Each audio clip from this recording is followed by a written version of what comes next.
Abre los ojos, 7 en punto de la mañana, y esta es nuestra primera entrevista política del día. Habíamos invitado a 3, han llegado 2. El congresista Mauricio Mulder y el congresista Alejandro Aguinaga están aquí con nosotros. Buenos días, gracias por venir tan temprano esta mañana. Buenos días, Beto, ¿cómo estás? Bueno, una vez más, el titular de todos los diarios es la primera dama, una vez más diciendo no voy a postular. ¿Le creemos? Tantas veces dijo que lo estaba pensando, que no estaba en su agenda, que por este momento, y ella fue la que generó toda esta leyenda de su candidatura.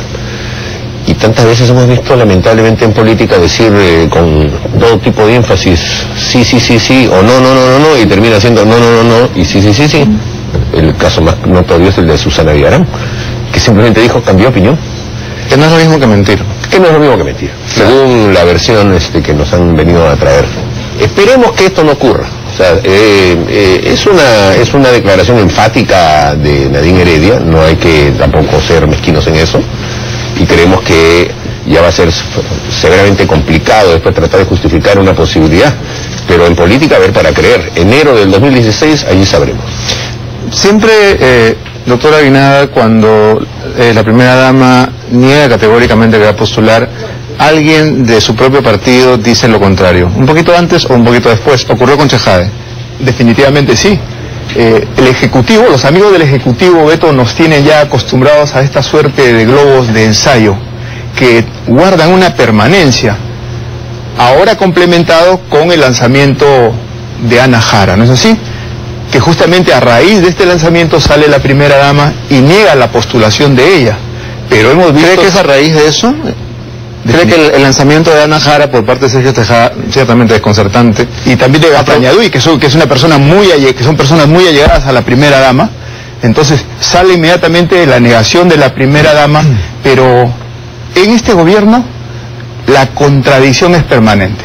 O sea, la primera dama fue lanzada también, recordarás, por el presidente cuando dijo para el 2021, fue lanzada anteriormente que sí podría postular no solamente por Chejade, también por Abuatás. Entonces, en esta suerte de contradicciones y globos de ensayo, es evidente que se acrecientan las dudas. La mejor manera de zanjar ello, que envíe una carta al Jurado Nacional de Elecciones y diga, bueno, ya no voy a postular. ¿Y esto tendría alguna validez formal? Bueno, no, porque al final aunque tuviera una validez formal, siempre pues también los procedimientos establecen la posibilidad de revocar lo que dijiste. Así Ahora, es. si tienes a una presidenta del Consejo de Ministros como Ana Jara, que es muy respetable, que lanzó a la historia una frase memorable diciendo, el Perú no está preparado para una primera dama como Nadine Heredia, entonces tú dices, no, pues, o sea, aquí algo hay, ¿no? Así que todas esas cosas que se dijeron efectivamente. Y otra cosa que yo veo que es un indicio, siempre fue un indicio en favor de que la señora fuera candidata, era la política de destrucción que tiene el gobierno para con los rivales políticos, a través de medios de comunicación que financia, a través de un lenguaje críptico y duro y sumamente agresivo por parte de algunos voceros. Nosotros consideramos que el tema de la megacomisión se maneja en función solamente de ese tema, de destruir a Alan García. Entonces eso también es un poco como ir abriendo camino para que haya menos candidatos potenciales en contra de la candidatura de la señora. Y hablando de la megacomisión, el megacongresista Sergio Tejada ha sido el encargado de lanzar la candidatura de Ana Jara, que parecería una torpeza cuando ella está intentando comenzar decentemente su gestión como primera ministra, a menos que la quieran boicotear. Parece una manera de petardear, ¿no? Y es evidente de que si una persona quiere ser presidente de la República y está comenzando en un cargo, demuestra en tu cargo que tienes las condiciones, pero antes de comenzar ya te están lanzando a la presidencia de la República. Quiere decir que vas a utilizar tu cargo para hacer campaña electoral y después convertirte en candidato a la presidencia de la República. No le ayudan nada, ¿no? No le ayudan absolutamente en nada. Ella lo ha desmentido también. Sí. Y ella también va a tener que ser consecuente con sus palabras, sin duda, ¿no? Doctora Aguinaga, ¿de qué va a depender que Ana Jara tenga el voto de confianza el día 20? Está intentando tender puentes, es una figura que pretende generar consensos. ¿De qué depende? Justamente lo que señales, de que pueda generar confianza. En estos momentos lo que vive el país, Beto, es una crisis de confianza. ¿Por qué? Porque no solamente hay una desaceleración económica que ya comienza a perturbar a las familias de menores recursos, el problema de la inseguridad ciudadana no se ha resuelto, la inestabilidad política cada vez se acrecienta más. No es dable que en un gobierno se tenga 3 primeros ministros en un año. Esto es inédito en la historia de la República. Entonces, ¿cómo voy a generar confianza? En lugar de lanzar los globos de ensayo que va a ser presidenta o candidata a la presidencia de la República, la Premier, lo que tiene que es generar situaciones para que se gane la confianza justamente del Parlamento en su próxima presentación. Ahora, el otro tema que preocupa es esta especie de juego de las sillas que se ha instalado en el Congreso.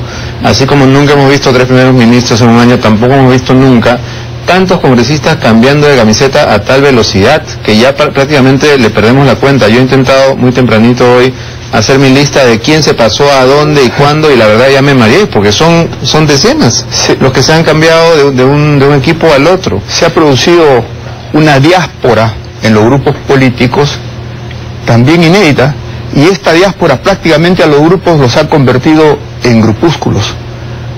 Es algo realmente raro en un gobierno que su bancada, la bancada de gobierno, se haya partido de esa naturaleza y que ya tenga 11 congresistas. ¿Ya comenzaron 47? Sí. ¿Verdad? Sí. Y son 36. Ahora solo tienen 36, están empatados con Fuerza Popular, ¿verdad? Ya prácticamente han perdido el 30% de sus congresistas. La bancada de Toledo, que comenzó con 20, hoy día tiene 11. Ha perdido el 50% de sus congresistas.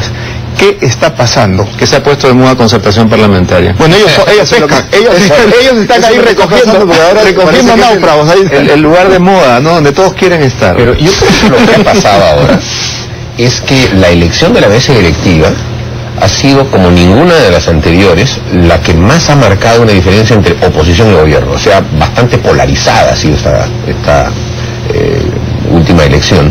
Y eso ha llevado a que las bancadas, que eran las consideradas bisagras, y que no eran bancadas que habían entrado al Congreso, que era la de la Unión Regional, ¿no?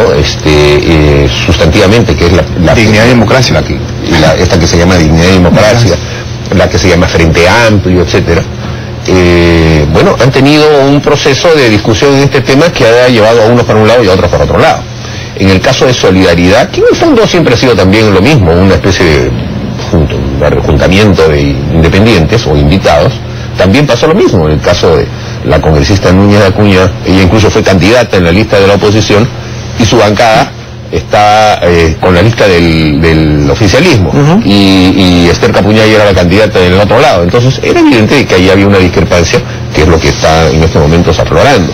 En el caso de Lourdes Alcorta y Gaby Pérez del Solar, ya era conocido de que había una discrepancia fuerte a nivel PPC el año pasado, y entonces ellas entraron a este grupo que se llamaba Unión Regional, que era en realidad una cosa movediana. Pero ahora ya previamente venía de Alianza por el Gran Cambio, por eso, ¿no? Del PPC. Entonces ha hecho una migración. Pero recuerda tú que el PPC tuvo un proceso de ruptura fuerte justamente porque Javier Bedoya se puso la candidatura de ella, y entonces ella entró por el lado del PPK, y había una conflictividad, y esa digamos, se resolvió con el tema de que se generara esta bancada que se llama Unión Regional, pero que no tenía pues ninguna estructura, y esa es la bancada que más ha dado a congresistas para uno y otro lado, ¿no? Ahora, va a pasar algo curioso en el caso del congresista y pastor Julio Rosas, archienemigo, némesis de Carlos Brus, que podría terminar sentado a su lado. Pero eso es un rumor falso, ¿eh? Ah, no va a ocurrir. No, sí, eso yo no sé de dónde ha salido, ¿eh? Porque era como, digamos, Batman y el pingüino. No, es un rumor falso eso. Imposible, ¿no? Sí, no sé, me pareció rarísimo. Además, lo ha desmentido en bancada. Sería muy cómodo en la bancada. Aunque en el Congreso todo es posible, ¿no?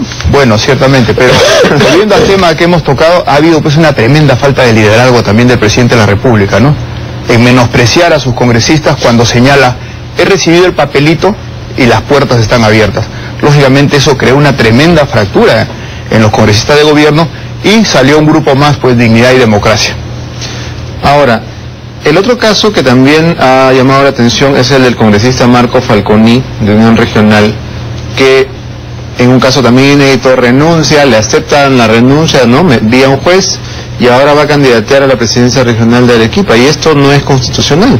inconstitucional completamente. Está en manos del Jurado Nacional de Elecciones, porque ha subido este tema en apelación, y esperemos que allí simplemente lean la Constitución. Lo único que hay que hacer es leerla. Ahí dice que el cargo es irrenunciable, pero no solo irrenunciable, es incompatible con cualquier otra función pública. Aunque fuese renunciable, también es incompatible con cualquier otra función pública. O sea, no se puede renunciar para irse a otra función pública. De manera que el tema, me parece que fue también en algún momento quizá una suerte de cortina de humo para ver si se exploraba la posibilidad de lo que significase una candidatura hecha contra la ley a través de un juicio de amparo. Un globo de ensayo también para otro globo. No, claro. Hay un juez que dice, leyendo la Constitución, bueno, sí está bien, es irrenunciable, pero como yo creo que el derecho a postular está por encima de lo que dice la Constitución, entonces valido esa...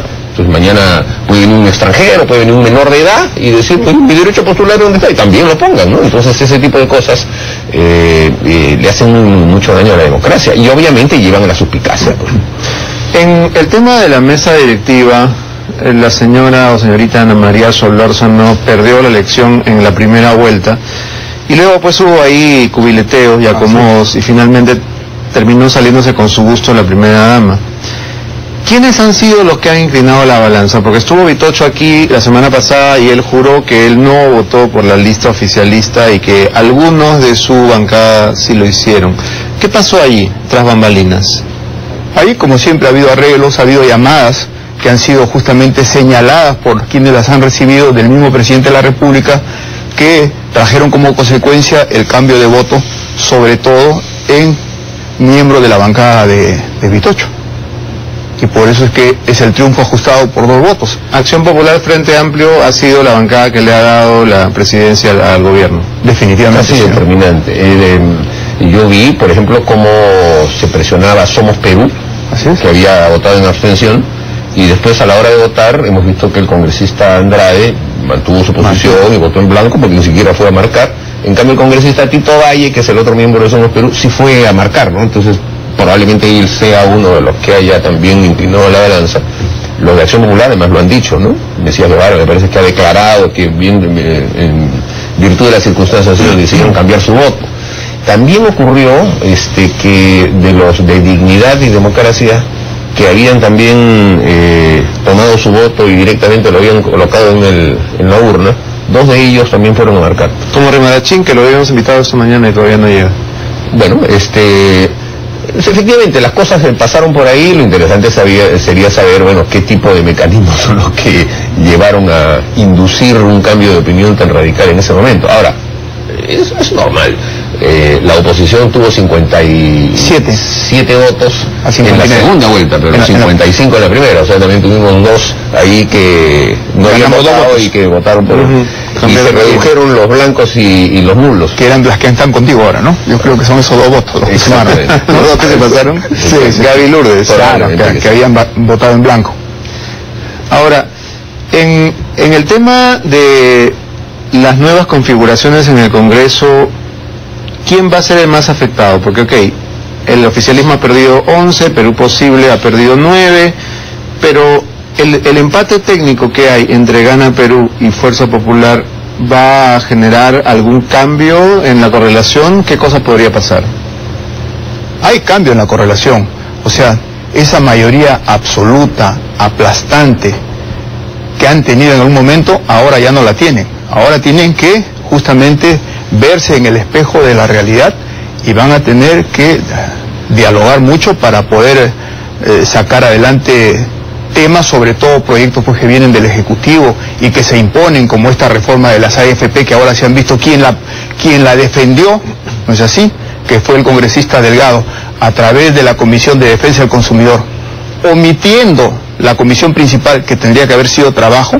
Ahora vemos que ha renunciado y dice que no está de acuerdo con lo que defendió en su momento. No está de acuerdo con lo que él propuso en realidad, porque Delgado aquí a defender esa situación, a defender, ¿no? el proyecto de las AFP. Y ahora, a la hora enésima, ya no cree en el proyecto y renuncia.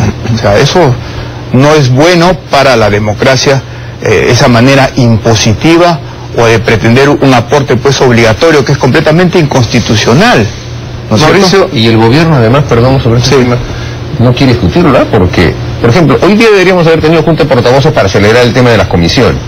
recién parece que la próxima semana, el martes o miércoles, lo cual quiere decir que el pleno de la próxima semana prácticamente no va a existir. Y entonces este tema, que es un tema que se ha reclamado por varias bancadas, va a correr hacia las calendas griegas, porque se necesita que esté instalada la comisión respectiva y para que pueda el presidente de esa comisión sustentar el dictamen. Y como claro, el nombramiento de los presidentes de comisión se va posponiendo. Debió haberse visto hoy día. Yo hablé con la presidenta del Congreso, quedamos en que ella iba a convocar una junta de portavoces hoy día, y no se va a convocar hasta la otra semana. Y esto además porque ya se aprobó. Y va a tener que haber cambios allí, la proporcionalidad del número de miembros de cada partido en cada comisión, porque ahora que nuestra bancada tiene 9 y otras bancadas se han reducido, la proporción que ya se ha aprobado ya no la van a tener, entonces vamos a tener que casi renegociar todo de nuevo desde el comienzo, y para eso necesitamos ganar tiempo, y lo que estamos haciendo es perder tiempo. Son días preciosos en los que podríamos avanzar todo esto.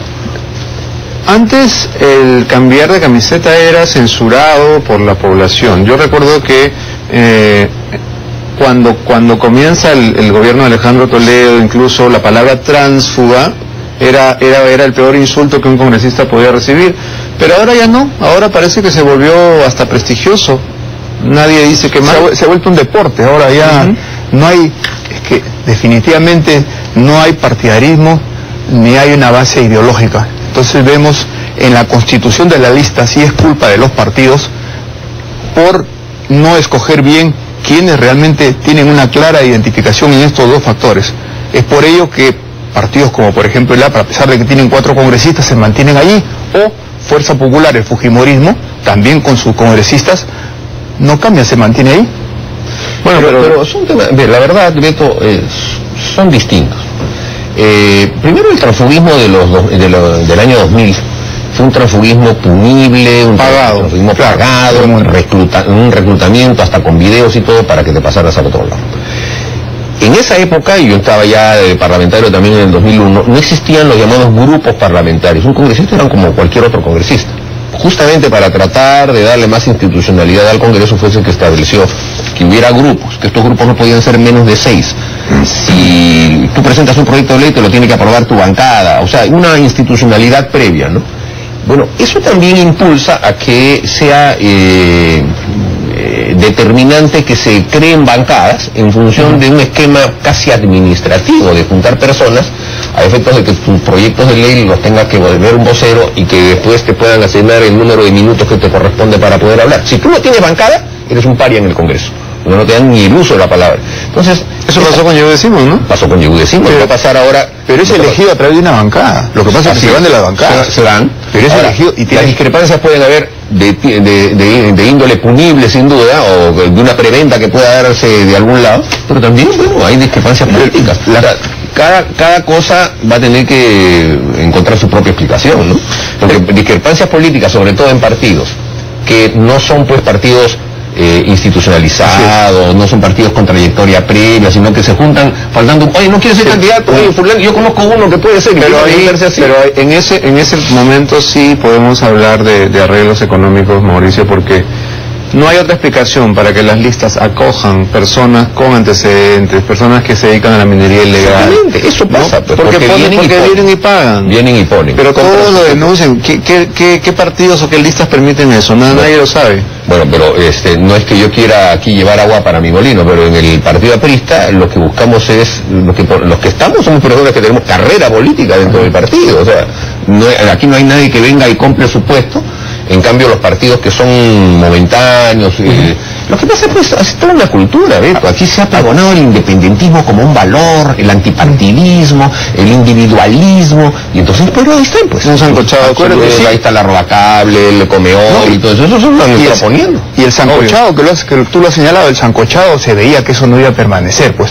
Juntar a la extrema izquierda violentista con la extrema derecha, o un grupo de centro derecha más una iglesia evangélica, eso no iba a durar. Y ahí está que explotó comenzando justamente la labor congresal, ¿no? Ahora, ese no haber sabido escoger no ha producido hechos como el del último fin de semana con el candidato de Fuerza Popular a la alcaldía de Barranca, un camión de campaña con el logo de Keiko cargado de cocaína. Eso no puede ocurrir. Definitivamente. Por eso es que inmediatamente se reaccionó. Candidatos de esa naturaleza no tienen espacio en Fuerza Popular. ¿Pero por qué? Si ha habido la sorpresa. ¿Por qué se dan cuenta que tiene un cuñado narco cuando estalla un escándalo?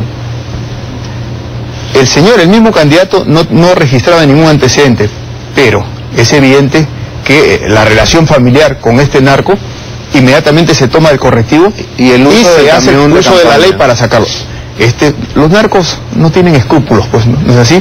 Ha aprovechado situaciones justamente para poder pretender sacar este tremendo embarque de cocaína. Porque si lo hubiera planeado un adversario no hubiera salido. Nosotros como grupo político, con el logotipo del partido lleno de cosas, inmediatamente se ha reaccionado, se ha seguido el proceso del Jurado Nacional de Elecciones para poder prescindir de ese candidato. No así en otros partidos donde hemos visto que gente ligada al narcotráfico, cocaleras, no solamente han sido elegidas, sino luego se les ha dado trabajo en el Congreso. Eso no pasa en Fuerza Popular. Ahora, las elecciones municipales son el campo justamente más abierto para este tipo de cosas. ¿Por qué? Porque primero el control en cada uno de los distritos del Perú casi no existe. O sea, tú no sabes lo que está pasando en estos momentos en un distrito de la provincia de Condorcanqui, que está perdido por ahí, que tiene su propio juradito electoral especial y sabe Dios quiénes estarán siendo los candidatos. Tú ves las listas a través de internet y se trata casi ningún partido nacional, todos son independientes, son movimientos caudillistas de ahí. Y lo que siempre hay después de una elección es un proceso de revocatoria, de confrontación. Vas a ver que van a haber toma de locales y todo eso, porque siempre ha habido ese tipo de caudillismo interno en donde justamente afloran los recursos económicos de esos, digamos, capitanes de dinero que hay allí, que son totalmente informales. Y como hay, te reitero, una facilidad para que una agrupación independiente se forme y lance a cualquiera. O sea, recojan un número mínimo de firmas, no hacen elecciones internas, no tienen estructura interna, no rinden cuenta de sus gastos. En cambio, los partidos políticos sí se tienen que someter a toda una estructura de carácter burocrático inmenso, con una serie de documentos que hay que presentar para poder sustentar una candidatura. Lo estamos viendo acá, incluso en el caso de Lima. O sea, la señora Villarán, faltando 2 días, se compra un movimiento de alquiler del señor, de un partido que se llama Diálogo no sé qué, se compra, y entre alquiler, ¿dónde está el pago? Al dueño de ese partido, que era dueño, pues o sea, no hay dirigente, el dueño de ese partido lo ponen de candidato de regidor, y este hombre digamos, acuerda que su personero lo voten, pongan el personero de Susana Villarán, y maneje todas las cosas, y al final a él lo terminan tachando, lo sacan de la lista y Susana se queda con el logotipo y sin haber hecho elecciones internas, sin haber hecho procesos de alianza. Y peleando con sus más leales colaboradores. Sacando, ¿no? y metiendo además una estructura partidaria, que es la de Perú Posible, dentro de esas candidaturas, que también la ley impide, porque la ley dice que si tú estás en un partido político y vas en alianza con un movimiento, etcétera, ya en esa jurisdicción no puedes lanzar candidaturas, y ellos están lanzando también en los distritos. ¿Cuál es el acuerdo que existirá entre Perú Posible y el gobierno en este punto? Porque presuntamente son aliados, pero hasta el final el vocero de Perú Posible, el señor León, estuvo diciendo no vamos a apoyar a Solorzano. Bueno, y luego, ahora sí lo vamos a apoyar. Generosamente señala que son aliados, pero no Toledo es rehén. Todos estos procesos de blindaje para que no se discuta en el pleno el informe de Coteva no traduce sino un blindaje al rehén para decirle vota así. Por más que Pepe León tenga la mejor intención de decir yo no voto por Solórzano, simplemente Toledo le da la orden y ahí están las consecuencias. Han votado. ¿Cuál es la maniatura, la soga que lo tiene ahí prendido? El informe de Coteva, donde hay una serie de contradicciones, préstamos que cuando se ejecutan o cuando se devuelven es mucho antes que los pagos de las hipotecas de Toledo. En fin, por todo lado manchado, pero hay un blindaje. Como hay un blindaje también, más de 2 años que no se discute el informe Alexis, ¿no? Bueno, y aparte de esos 2 temas, hay otros que han seguido durmiendo el sueño de los justos, como por ejemplo la famosa Comisión López Meneses, que iba a citar al presidente de la República, que iba a llegar hasta las últimas consecuencias, no llegó hasta nada. Sí, pues es una comisión que todavía está sesionando, pero lo hace en secreto, no se sabe nada de lo que pasa allí. El propio López Meneses fue y lo único que pidió era poder declarar en público y le dijeron que no. ¿Cómo? Yo no entiendo. O sea, el reglamento del Congreso dice que las sesiones son reservadas. pero se pueden pasar a sesión pública siempre y cuando no se trate de temas de intimidad personal ni de seguridad del Estado. Así es. ¿Y cuál es el problema de que el señor López Menezes declarase en público? No, entonces, no lo dejaron, el propio Parlamento no lo dejó declarar porque quería declarar en público. Entonces, frustrando nosotros mismos una investigación de esa índole, grave error. ¿Por qué? Porque bueno, ellos manejan las comisiones conforme las mayorías que van estructurando el interior de ellas y van tomando las decisiones para ir tapando los temas que no les convienen. Y así es como anudan ese tipo de alianzas que ahora se han cimentado mucho más. En este momento Perú Posible le puede decir con mayor fuerza que antes al gobierno, bueno, a nosotros no la debes, esa bancada, a nosotros no la debes, entonces van a poner todas las condiciones que quieran. Hay dos cuestiones que comienzan a generar desconfianza porque pareciera que nuevamente el Estado está funcionando como un aparato de espionaje. El titular del Comercio de hoy es: Cornejo manejaba asuntos de Estado en su email personal, ¿no? Claramente Cornejo fue hackeado en su correo electrónico. Y paralelamente a esto tenemos periódicos que, como en épocas más oscuras, se dedican a demoler a los adversarios políticos. Yo le pregunté aquí a Ana Jara si la presidencia del Consejo de Ministros invierte dinero en periódicos de nula circulación, como La Primera y Diario 1, para dinamitar, por ejemplo, a Castañeda Locio, ¿no? Ella me prometió que lo va a investigar, que eso no es posible. Yo le he mandado un oficio para que me diga exactamente cuánto y quién, porque como no hay una secretaría de prensa visible, ni hay una entidad que se encargue de tener partidas presupuestales para esto, entonces la presidencia del Consejo de Ministros tiene que contestar cuánto y con qué criterio se aplica la publicidad del Estado, que ha sido inmensa, y es inmensa, en todos los medios de comunicación. Y además, efectivamente, ¿por qué se financian medios que se dedican solamente al petardeo político, que no tenían avisos del Estado, y de repente de la noche a la mañana empiezan a tener encartes, avisos a página entera, avisos en portada, y ese tipo de cosas que demuestra, volvemos a la primera pregunta, que sí hay de todas maneras una estrategia de tratar de minar a rivales políticos. Y eso es punible, no se veía desde la época en que Montesinos manejaba la prensa chicha. Bueno, obviamente es punible. De hecho, Fujimori continúa con su proceso por los diarios chicha hasta el día de hoy. Así es. Pero tocando el tema anterior, efectivamente, si ves desde el inicio, hace un mes se cambió la ley de la OCE. Y allí, con esta direccionalidad perversa, se pone que la publicidad se hará por contratación directa. ¿Sabes cuánto han gastado en publicidad? Algo nunca visto en la historia del Perú. 800 millones de soles. ¿En qué periodo? En este periodo gubernamental. Durante todo el gobierno. 3 años. 800 millones en publicidad. Tú ves, estás atosigado de publicidad estatal, tratando de generarte una situación positiva, que todo está bien, que el gobierno cumple aquí, cumple allá. Bueno, entonces ahí manejas. ¿Qué gobierno no lo ha hecho, no? Pero en esas sumas nunca visto. En esas sumas nunca visto. Y en compra directa, ¿por qué no van a un proceso? A un proceso de licitación. La mayoría de los gobiernos, por ejemplo en el caso de Toledo y en el caso de Alan García, el énfasis más notorio en publicidad con respecto a lo que ellos mismos hacían estaba en el último año. O sea, a la hora de despedirte tú empezabas a decir, bueno, esto es lo que se está dejando, esto es lo que se ha hecho, esto es lo que se ha avanzado. Pero es que todavía faltan 2 años y le están metiendo con todo en una cantidad de avisos que además son falsos. Hay una serie de cosas que se dicen que son absolutamente falsas o por lo menos distorsionadas.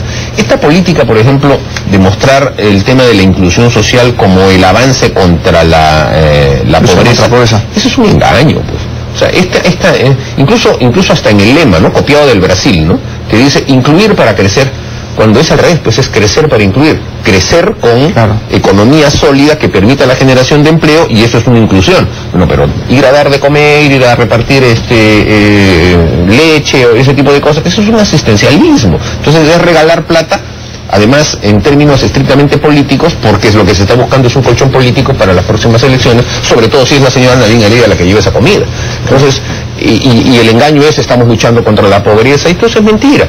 Gastar la plata en eso, y sobre todo colocar los medios de comunicación que cumplen el papel de sicariato político, entonces ahí, con encartes que son realmente millonarios en diarios que no tienen pues más de 8.000 ejemplares de venta, ¿no? Porque digamos, en el caso de la República, bueno, se han portado tan bien que hay que darles un premio, pero la República aún se lee. Hay diarios de casa lectoría que le ponen encartes muy costosos, ¿no? Eso realmente ya atenta contra la economía del Estado de una manera Esta liberación de los líderes, cabecillas del Movadef, que han molestado incluso al propio presidente de la República, ¿va a generar consecuencias, Mauricio? Bueno, sin duda sí, porque en primer lugar el gobierno tiene una responsabilidad en este tema.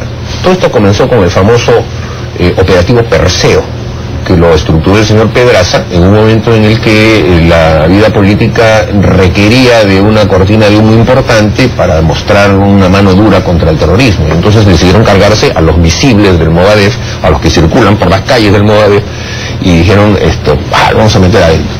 Entonces eso los llevó pues a estructurar mal con el Ministerio Público el mecanismo de acopio de pruebas y de elaboración de las cosas, y le ponen las cosas en bandeja a un poder judicial melindroso, que siempre melindroso para este tipo de cosas, y excesivamente garantista. Yo estoy viendo a este poder judicial igualito al poder judicial de los 80, que también absolvía a Abimael Guzmán, a Morote, a todos los absolvía, porque lo que querían eran fotografías en las que se viera que la persona estaba matando, ¿no? Las demás pruebas no les parecían evidentes. Entonces, en este caso, que es tan fácil ahora además encontrar pruebas para delitos, porque el famoso delito de la asociación ilícita para delinquir, y ya con eso puede entrar en un cajón de desastres. Basta con que te vean en una fotografía al lado de uno, y entonces ahí hay una prueba de asociación ilícita para delinquir para adentro.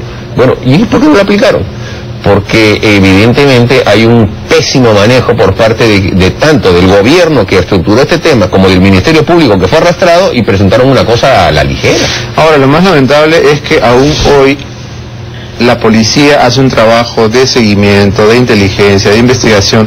Se pasan meses tratando de establecer cuáles son los vínculos entre los cabecillas de Movadef, para que en un mes los echen a todos a la calle. Hemos regresado pues a la época de los jueces timoratos, pusilánimes, donde el terrorismo en los tribunales peruanos le gana la guerra al Perú. Ya hemos pasado justamente cuando de manera excepcional se pusieron los jueces sin rostro, que permitió la derrota del terrorismo en los tribunales. Después vino la contraola, donde se obligó al país, a raíz de estas ONGs que van contra el Perú, se obligó al país a juzgar nuevamente a los terroristas. Muchos terroristas salieron en libertad, gente que eran agentes del Estado, como el caso del señor Eguiguren, no defendieron nunca al país en la demanda de los terroristas. El Perú ha tenido que indemnizar a terroristas por más de 31 millones de dólares, olvidándose de su fuerza armada, de las viudas, de los deudos, de los huérfanos, que jamás han sido indemnizados. Claro, este es un claro ejemplo que tenemos que rechazar. Lo más triste es que se libera a cabecillas de Sendero Luminoso y nadie protesta, no hay plantones, no hay vigilias, no hay marchas, nada, no importa, ¿no? Claro, estamos bien, hay que aplaudir que están ahí estas cabezas libres, ¿no? Bien, señores congresistas, el tiempo nos ha ganado. Gracias por haber venido esta mañana. Gracias. Nos vamos a una pausa y cuando regresemos, Patricia Juárez, candidata a teniente alcaldesa de Solidaridad Nacional, viene a decirnos lo que Luis Castañeda